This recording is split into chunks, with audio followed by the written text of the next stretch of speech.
Tony DeFrank back with it'll be the May edition of Covering Classic Cars for California Car Cover, and I'm here with customer and friend John Buck, and we're shooting for our May catalog. And so John, thank you for the time. I'm glad to be here. And I think everybody knows your events. So about a month and a half ago, it was just the Grand National Roadster Show, and you and Rod shows that put on the event. So how was the Grand National weekend for you? It was a great weekend. Sunday was a little wet in the afternoon, but we had a fantastic turnout. We had an amazing special room, street machines then and now. We had over 600 cars inside. About 1,000 cars showed up for Saturday, so it was really good for our outside show, and the people came. Yeah. So it was great. We enjoyed it. Next year's going to be our 75th anniversary of the show. So we got a lot of cool things planned for that as well. So next year is 75 years of Grand National. Yeah. Okay. I'm not making any assumptions, but I feel like you're not 75. No. Okay. So how did you get involved with the Grand National, and how did Rod shows start? What's the history and how it got to where it is now? Yeah. So the Grand National Roadster Show actually started in 1950. Al and Mary Sloniker, and hence we have the Sloniker Award. We'll talk about that too, because that's a pretty big time award that turned out now. Great people, and I had a chance to meet Mary about 20 years ago. She's a fantastic lady. But the show, I was actually the director of sales at the Fairplex. Oh wow! And I had a staff of 17 that worked for me doing year-round events, the big LA County Fair, sponsorships. Year-round the sales was our key component. Where Grand National Roadster Show, we wanted to have it down in Pomona. Mm-hmm. So it had moved around. It was in Oakland for the longest time. Hence, most people up north call it the Oakland Roadster Show, or the Oakland show that was nationally out of that area. And it moved to San Francisco. Then it moved to San Mateo. And one of my good staffers, Jason Wilson, said, "Hey, this thing's moving around. Maybe we can get it to come to Pomona." So I called Dan Sear, the previous owner, and said, "Hey, what would it take to get you down to our neck of the woods? And I'm looking for a long-term commitment." And I noticed it's moved around a little bit. And he said, if you get me out of my contract, the cancellation fees, we'll move it down. So I got a 2-year deal out of it. And then it was buildings 4, the main hall, and 5 and 6. It was just 3 buildings. Nothing outside. There was no drive-in, anything like that. But when the show came down, I saw potential in it, and I found out that Dan was looking to retire.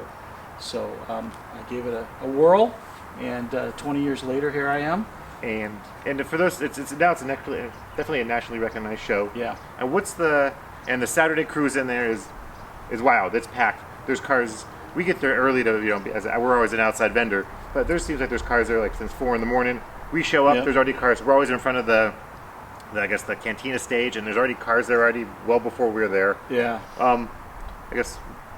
But the cruising, when the weather's nice, the cruising is jamming. It's guaranteed. It's amazing. What's the secret to get like one of a kind, like incredible builds there, like year in year out? Because there's the Amber Contenders, America's Most Beautiful Roadster, cars, right? But then there's another 550 cars that are incredible cars. How do you get them in there year after year? It is a national event, but it's also international. I mean, we get cars from Japan, we get cars from Australia, from New Zealand, England. Eric Clapton has Roy Grizio building in cars. I think that's the key. Is the builders we work with, the Chip Fooses of the world, the Roy Grizios, the Troy Chapaniers, the Troy Ladds. These up and coming guys that have really proven themselves. That there is a future in hot rodding. It's still going to happen, and those guys are there every year, and they always bring something fresh. Roy always brings 7 to 8 cars with him from Northern California, and his father, Andy Brizio, known as the Rod Father, won the trophy back in the 70s for America's Most Beautiful Roadster. Roy just won this year. One of his builds won this year. Yeah. So I mean, just a neat family, good people. But it's a relationship business, Tony, as you know. I mean, people come to your booth year in, year out to buy their products at the show. You can see what's latest in car cover and cleaning. They want to catch up with my dad. They don't want to talk to me. They're like, "Is your dad here?" No, he's walking around. All right, and they just keep going. They're not there to shoot the breeze with me that much. I can't say much. I just saw your dad an hour ago at LA Roadster meeting, so I'm an LA Roadster as well. But no, the show has found its home. We brought in the aspect of because our weather's so great down here, knock on wood all the time, but the outdoor experience as well. Like you said, these cars come in 4 o'clock in the morning, they're in line, they're ready to go, We actually have a burrito guy coming around selling burritos, and we've added porta potties out at the wait lines just because they are there so early, So, but they, it's where else can you go? Drive into the event and be a part of the event, and walk from building to building, get back in your car after awards and go. Into February. Yes. In February. Yeah, where else in the country do you do that? Yeah. Exactly. And well, it's a testament to what you and your team is doing. It's a fantastic event, and you're right. When the weather is nice, it's like you think you're at I don't know, Coachella or Stagecoach on Saturday. There, it is packed. Yeah. And your team's doing a fantastic job, and we always look forward to that event every year. Thank you. And I guess that's like the rod shows. And I guess maybe your marquee or crown jewel event, but you also got. What, another 2 months from now, you're doing the Sacramento Autorama? Yeah, the Sacramento Autorama. It's the second longest indoor running car show in the world. Grand National being the first. It started in 1951.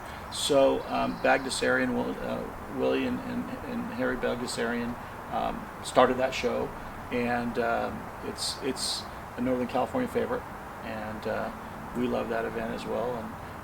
And then after that, we started a truck show in September-October timeframe, and our first truck show we did last year. Now we can call it a second annual this year. I was called the inaugural. I don't like to ever call first annual. It's an oxymoron. But yeah, it was a great show, and we're going to do it again. Awesome. At the Fairplex. Well, look forward to it. Yeah, we always enjoyed being part of your events. So thank you for all the hard work that you're doing. You touched on the LA Roadsters. I know you mentioned my father. I'm sure. So let us know what's the story on your 33. Yeah, the 33 was actually built in 2009 at the show. Hot Rod Television was kind of looking for some ideas and pitches, and I said, well, I'm looking for a company car. Why don't we put a car together in 3 days? He said, how are we going to do that? I said, well, we'll call it a 3-day build, but if I can get Roush to sponsor the motor, which they did, TCI to sponsor the frame, which they did, and this is an American Speed body, which they were happy to be involved too. Those are the main components. Get it painted ahead of time. Then we can blow it apart and literally build the car on the stage. The only thing, the motor was on the frame. That was the only part that had to be pre-wired, but it was never fired. It was actually fired the Sunday of the show. So we had bleachers there and a crowd, and my wife and I and kids were able to on Sunday night turn the key and fire it up. So it's the company car. It's got the Grand National Roadster Show logo on the side of it, and shift knob and the steering wheel, everything. Everything has custom logos on it. Yeah, including in the back there, even the gas tank does too. So it's a great ride. It's got 27,000 miles on it. I am an LA Roadster member, so it's been to back to the 50s in Minnesota with the club. We've gone up to Canada with the car. We've gone all over the place with it, and we just love it. The 56, that's my car with a roof, and we love that too. In fact, it's got a ZZ502 in it now. I'm looking to tame it down a little bit. We're going to put an LS3 in it. 525 horsepower, so that's still a lot. Tame it down just a little bit? Just a little bit, yeah. Okay, yeah. I mean, and actually, we talked to John about doing this photo shoot. I said, hey, are you available for this certain weekend? He was like, well, I'm supposed to do an engine swap. And I was like, well, so thank you for postponing that 1 week for us. We appreciate that, and good luck with the future details. So how did you acquire the 56? Was it a family car or just? This is interesting. This was Caitlin Head was a guy that worked for Super Chevy magazine down in the Torrance area down there. We went down looking at some cars for our, we had a Tri-5 room, and while we were down at the magazine, we saw this there, and Caitlin was looking to sell it. It was his father's. His father had passed away. So we got a killer deal on the car. It's got Heights front and rear suspension that they, I'm sure, did an article on, and got the parts for the CZ502. They did an article on, got the parts for it. They built specialty wheels. They did an article on, got the parts for it. So it's it's kind of under the same pretenses as our car, just it was a magazine car, and so we got a great deal on it, and taking good care. Ron Mangus just finished the interior. Oh, I was going to say, you and Rick were talking. I should have the interior there. So the interior looks fantastic. And, yeah. Well, it's for Ron Mangus. He does. He does a great job. Great guy. He did both cars. Yeah, okay. He did the Roadster too. When the Roadster was first done, it was a bright red. Ronnie loves red interiors, but it looked too much like Superman. So I convinced him, let's go with a little bit lighter tan color in there, which he did. And it's we love the cars. Well, good. Oh, they're driven. They're beautiful, and we appreciate taking the time out here and squeezing us in between show prep. I guess I hasn't asked you, is there another build in the works, or Are you just too caught up with running shows? I'm too caught with the running shows right now. We just finished a build, which you guys were a part of as well. It was a '69 Camaro that we built at this Grand National Roadster Show, and it was called Stock to Knot. It was in the Street Machine room, and you guys provided a car cover for, which we appreciate. But it was a '69 Camaro that was my general manager Greg Wall, best friend since high school. It was his grandma's car. Sat in the garage for 40 years, white vinyl top on a light green car.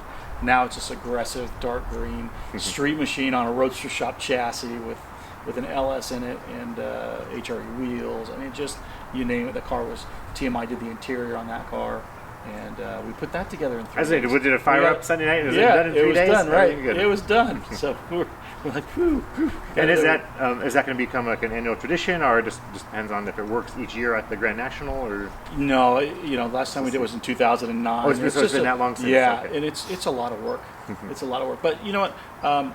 We might have some surprises for the 75th. We'll see. I say you know a lot of people, and Yeah. it's you're well networked, John. So I'm Yeah. sure for the 75th, I think it'll be a big crowd, and we'll probably get some amazing builds.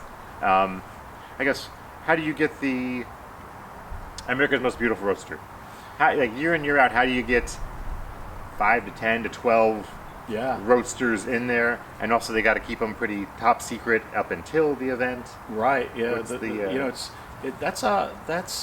We're fortunate that we have that reputation of having America's Most Beautiful Roadster, because if you look at the whole picture of hot rodding, it's just a little niche. Roadsters from the teens up to 37, and a Roadster is a car that doesn't have fixed windshield nor side glass, so it's a very small niche of cars.